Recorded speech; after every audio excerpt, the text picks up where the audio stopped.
Hey, I'm Ryan Oksenberg, director of Together. Hey, Clayton Farris, I'm an actor in Together. Well, it's kind of a two-part answer, but I'll keep it brief. I was interested in biohazard remediation cleaners. Why would these people take on the burden of cleaning up the remains of people who have died? And I started shadowing them and having conversations with them, and the thing that was similar between all their reasons and their raison d'etre, so to speak, for doing this kind of job was to protect families from seeing the devastation that occurred in their home. That when the surviving family members come home, they'll open the door, and even though an incident happened in the room to their loved one, perhaps a sterile, clean environment will erase the memory away to some degree that may perhaps then encourage them to take the first steps towards healing. So you got that, but then it's like, what's my way into this story? What's personal about that to me? Where am I gonna get all the scenes and the characters and that from? So, what is the worst thing for someone whose mission in life is to protect these families? Well, someone who disrupts the scene, who completely, well, in this case, eats the scenes clean. And then I thought, well, what would this person have gone through to do that? Well, in this, I take the zombie route, and in that case, it's about addiction and how they deal with their trauma. And, not to be TMI, I was in a 4-year relationship where I was dealing with someone who had an addiction. And I loved them so much, and I wanted to protect them, but at the same time, I was being hurt by their actions and behaviors and kind of losing myself in the process. So this is just a story about untreated trauma and how that manifests. And you want to help the people, but at the same time, a codependent relationship occurs. That's the long-winded, jumbled answer that I failed miserably at.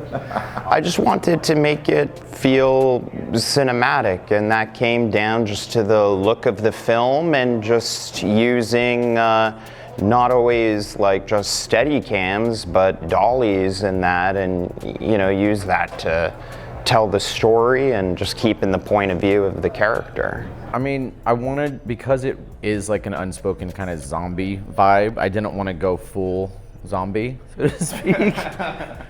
But I don't know, I just focused on the sadness of what he does to his girlfriend is kind of motivates the whole thing. So I tried to just play it real in that sense. And I like to listen to certain songs whenever I'm doing a film. And so for this, I literally listened to, what's that? The 9 Inch Nails song, Animal. So that kind of just fed me the whole time as we were shooting.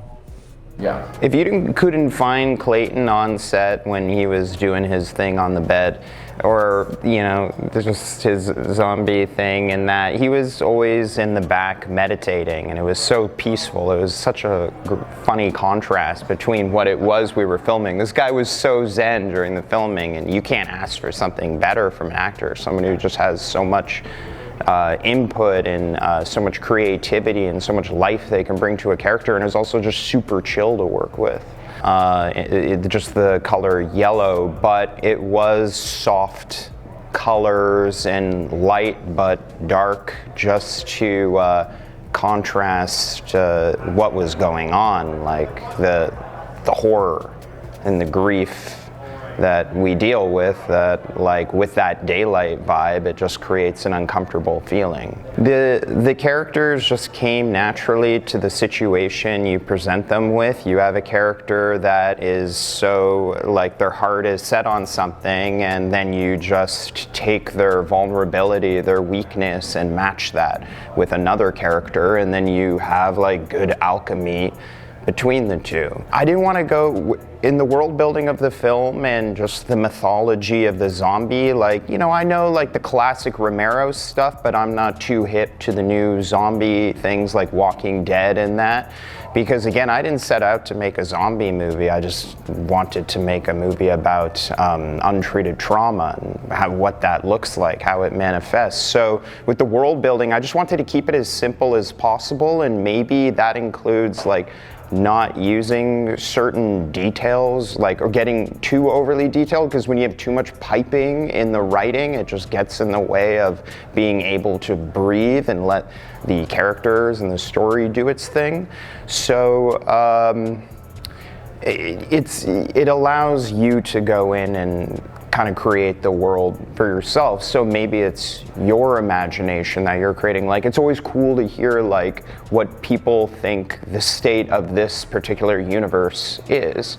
And that, yeah, there are people who are sick and afraid and hungry, and some are harming others as a result for survival, and others just want to just be biohazard remediation cleaners because they're good guys. She's just trying to deal and treat with the wounded child within her, and sometimes when we have pain, we like to focus on other things or other people to not deal with what is happening with us.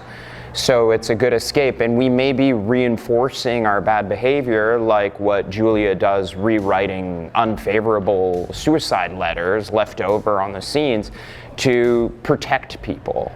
But ultimately, that's not really an honest thing to do. I think ultimately it was just the characters feel really strong to me because they just both have something they want, and they go after that, and there's no questioning about, like, they're just attacking what they want really bad. He wants to not eat people, and he wants to satiate his appetite in another way, and she essentially wants to help people. Yeah. But the interesting thing to me is, like, in her wanting to be helpful and kind, she's selfish and kind of, so that makes for interesting characters to me. Yeah, everyone is dependent on everyone in the movie, even a character that you don't see. When Karen, the surviving member of the family, the mom to the woman that committed the murder-suicide, goes and asks if she could get the bear for, or the lamb, sorry, I don't even know my own movie, the lamb for her granddaughter. The toy. Yeah. And that's something that she even needs. And the mom needs Julia. Clayton needs Julia. Julia needs the jobs. So everyone's kind of chasing each other's tail, and it's the vicious cycle. I mean, move to LA. No, I'm just kidding. Like, I would just say, like, I know someone said this earlier, but like, just start making movies. Just do it. Don't wait for permission from anybody. Just make your movies, do what you want to do. Like, don't wait. No one's gonna give you permission or just hand you a check to make a film. You have to just start making stuff, and then eventually it'll, take off, and maybe people will be interested and watch it. Yeah, like, you're in a really good situation where you have a bunch of creative people, and I'm sure, like, in college you learn all those different things about camera, about lighting, about writing, and about directing, and it's good to do all those jobs on your friends' sets, because you could negotiate something where you can knock out a few movies and everyone gets to make something, and then you get to try that job, try that job, try that job. And secondly, people are like, oh, short films are a waste of money, they don't make money, no one cares about them.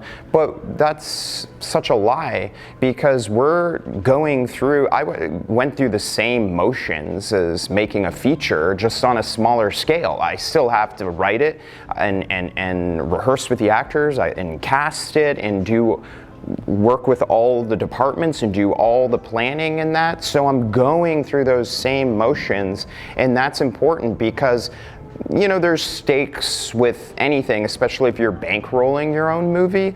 However, you're giving yourself a shot at making something, and when you are trying to establish yourself, you got to just be super true, open and honest, vulnerable about yourself, and so that your voice is there. And that's the only thing that matters. Just be yourself. And this allows you to, short films, like to experiment and have more output and learn. Always, even if you don't have any money, always pay for sound. Like, always get a sound person. Check 1, 2. It's the most important thing to a film. That's true advice to me. Like, because you can watch something that can be beautifully shot, well acted and everything, but if the sound isn't good, it's gonna like ruin, it's just not gonna work. So